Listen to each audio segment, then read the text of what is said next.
Hello guys, NautoAisDx. I want to give my thoughts on a recent announcement that's related to Idea Factory Compile Heart.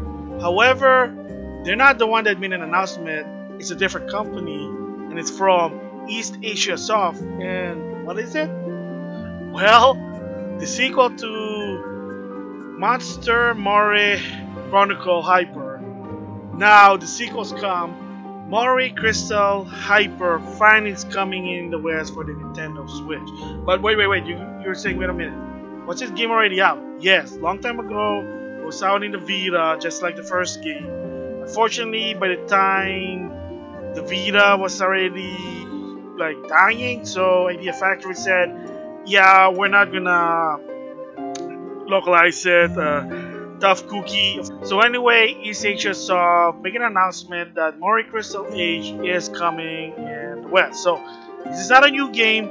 It's just that finally they're re-releasing it, and now you have a chance, especially people from outside of Japan. So here's the headline there: Moero Crystal H, which is Hyper, that's what's called, heads for the Nintendo Switch. We are proud to announce that we are localizing Compile Heart and Idea Factory's Moero Crystal H for Nintendo Switch, coming to both North America and Europe digitally later this year, with physical standard and limited collector's edition available for pre-orders through our online retail PlayAsia.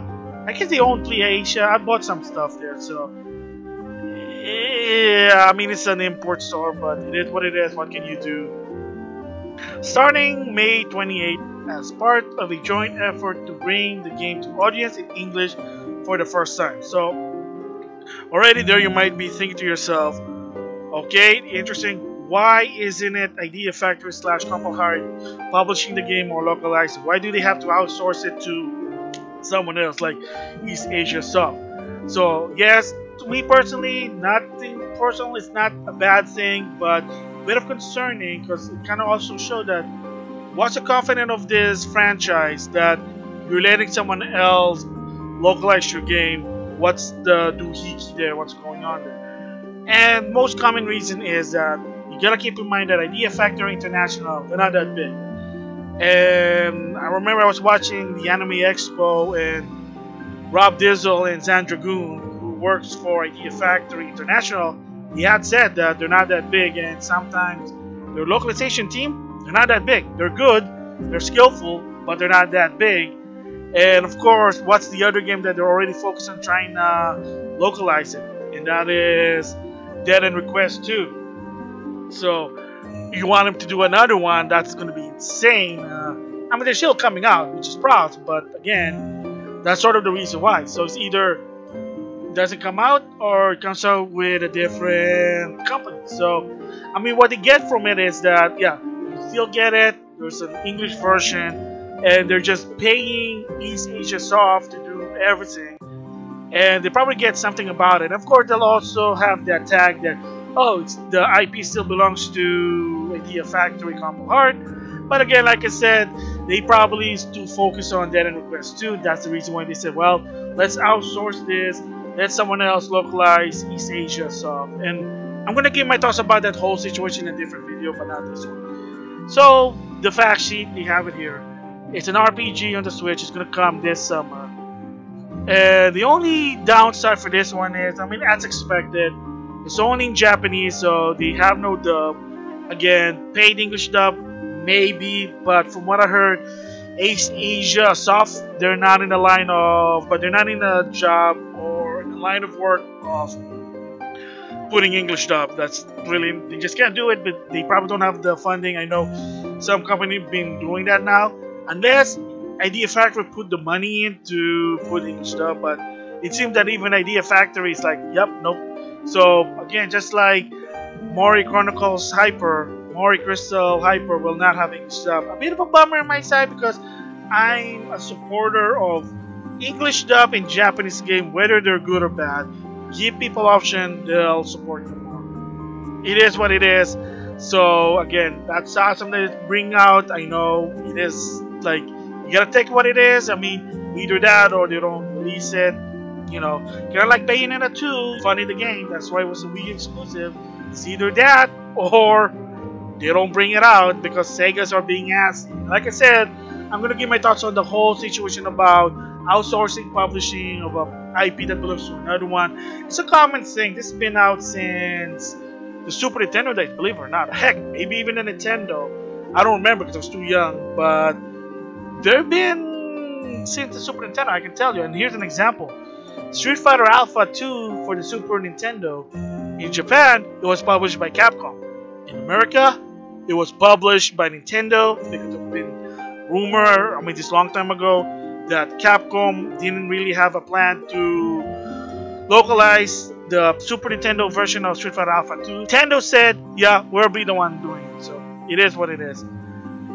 So of course there's the fact sheet. Here's some screen, of course. I'll click one of them. And of course you can tell, yes, it's fan servicey. And if you notice, oh, it changed. I'm good. I'll go back. There, that otter, very perverted. And of course, here's the question: how come it's not on the PlayStation 4? With Sony's content policy rule, you think that's gonna fly? Probably not. So there's more description about it. And if you want to check it out, they have their official website, and of course the press announcement, and of course there's also on their YouTube page the openings. I mean, yeah, I'm excited. That's awesome. Again, more Compile Hard games. Idea Factory coming in the West. So more. Here's another info about it. I think this is their press release. Is that sexy dungeon crawler comedy RPG Moero Crystal H is making its Western debut on the Nintendo Switch. And then, of course, just their links, their information. And then if you wanna, I guess, if you have any review code, apparently just send it to them and they'll they'll give it to you. Yeah, I mean, it's like if you want to review this game. So again, just they're talking about the game about it. So here's something that's interesting. I want to highlight. The original Moero Crystal was a 2015 Vita game. Again, after a while, in 2015, outside of Japan, the Vita was support was just going, let's just say, lower. So again, it is what it is. It's but it never saw release outside of Asia, Japan. While a follow-up to Monster Monopiece and Moero Chronicles, yes. So another game that came out, and that one actually was published by Idea Factory International. Yes, it is unfortunate. Also, the game did not have English dub. It's on Vita. It's also on Steam. Monster Monopiece was the first one. It was a monster card battle game. They're kind of copy Yu-Gi-Oh. And then later on, Moero Chronicles is the dungeon crawler. Again, never had an English dub. The thing about Idea Factory, it is awesome that they do English dub, even so it's partial dub. They're trying, but again, they did admit, they said that they're not that big and they don't have a big budget than Square Enix. So you just gotta keep that in mind. I don't agree with it, but again, it is what it is. Anyway, back to the story. Moero Crystal Hyper is a standalone story featuring all new characters. So it's not so much of a sequel, it's another story. So maybe that's interesting. This remastered edition features an upgrade HD presentation, all previous DLC characters, English language subtitle. Again, no English dub. Had its feeling Eastasiasoft, they're not in the line of putting English dub. That's from what I heard. And a new double scratch feature, which update the loving scratch mode, so players can interact with and raise the affection of two monster girls at once. So, wow! Now featuring HD Rumble support, at least it makes good use of the HD Rumble. So there you go. That's an interesting part there, and of course, again, screenshot there. They're all in Japanese right now, but you get the idea. Because this game has already been out in Japan. Again, localization, like I said before, it's not that easy. Takes time. Whether it has English dub or not, it just takes time. The downside when they put in English dub is that the game's release window gets farther than the Japanese release. And for me, I really don't care. I think that's awesome. At least you put English dub. I know Grand Blue Fantasy First says the FGC had a problem with that. I don't, because I'm not in the FGC. Different story there, but yeah. So again, information right here, and then of course, not only that, there's also a collector's edition, and apparently it will only be 3,000. So 3,000, they're gonna manufacture this. So I think that's still enough. I don't think 3,000 people are gonna buy them. If they do, that's awesome. So again, I guess they do work with, or they're part of Play Asia. So Play Asia, if you want to buy this physically, you gotta go to Play Asia. And of course, you've got digitally, then you don't really care. You have enough Nintendo Gold coins. There you go. I kind of did that with our Skelter too. So again, for me, I don't care. Digital, physical release, doesn't matter. As long as I can get to play the game, that's all it matters for me. So anyway, back to this limited edition. A physical copy of the game, region free. So Switch is region free, which is awesome. A full color print manual, an original soundtrack CD. An art book, sticker set, an individual numbered collector certificate, okay, a collector's box with a beautiful embossed logo. So there you go, and this is what it looks like. And let's see if I can't click it, too bad. And it's gonna be for $60, so it's the same price as just your $60 game. Again, it is what it is, because remember, this is not a new game, it's just a port. That's it. It's port with all the DLC in the game, so there's no DLC for this version. And then the game itself is $40. Yeah, because again, this game never really came out outside of Japan. And I bet you if Idea Factory, they're probably gonna sell it for lower, maybe. I mean, Advent Force F, the Fairy Fencer, they were selling that for, if I remember, $40. Digitally. Monster Moero Chronicles was $20, which I'm surprised. Yeah, $20. So if they probably didn't have the confidence in the game, not a lot of people.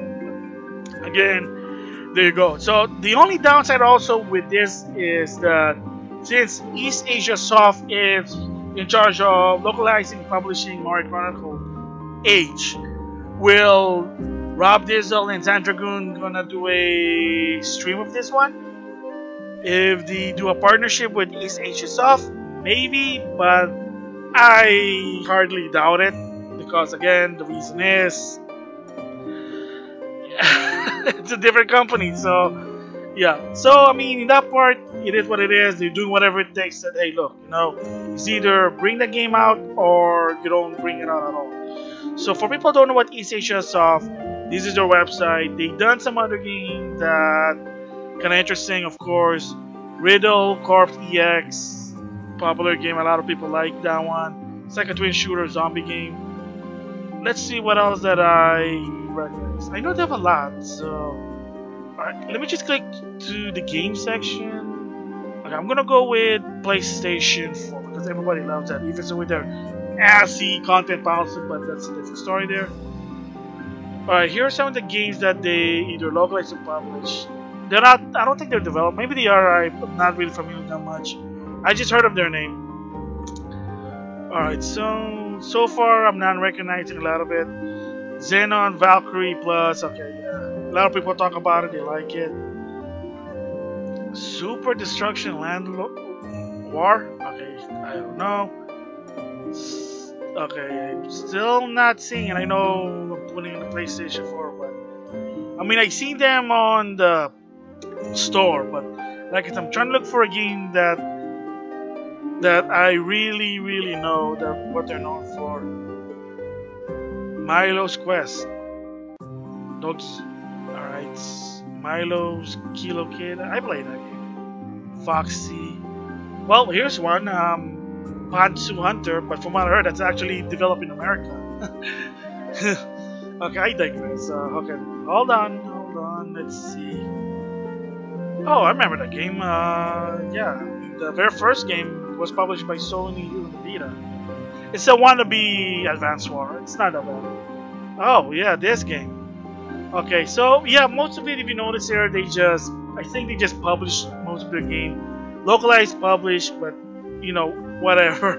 Yeah, like I said, I'm not too familiar with Eastasiasoft, like who they are, but they got some good repertoire here. So anyway, I digress here, but yeah, so there you go. So I'm happy. That's my thoughts. That at least they are bringing the game out. Yes, it may not be Idea Factories in charge of publishing the game. It's Eastasiasoft. I don't think they're bad. Maybe there's a bit of concern, but again, that's gonna be a different video. But at least they're bringing the game out. Okay. I mean, yeah. I don't agree with not having English dub, but again, I don't think they're in the business of putting dub in games. So, like I said, I mean, to anything that's possible is you make sound no matter what, even if it's pointless to some extent. Just let them know. Just don't be assy about it. Just let them know they do take note, because yes, it is possible. It is not a joke. It is possible. Since Moero EX actually they added English dub. Yeast 4 on Steam, they had an English dub. The latest update, they added English dub. Again, it is a possibility. Yes, in older games, it is a possibility even you provide a paid DLC. The only problem is, say if they actually decide to go to the approach, are you really going to pay for the DLC? Second, are you really going to go back and play the game just because they finally added the update for the English dub? Unless you never bought the game, probably not. Like, well, why should I play this whole game? I already played it. I mean, I'm not gonna play it again just because I'm gonna hear it on English. I mean, it sucks. I mean, I can disagree, but I think at the same time, hearing it kind of just makes sense there. So, again, I don't know, but sometimes, like I said, it would be always nice, option, but sometimes it is not possible due to budget. That's really the ends up. It sucks. Yes, even Idea Factory in that situation, they are very selective which game they're gonna put English dub. And yes, Dead End Request to a new trailer.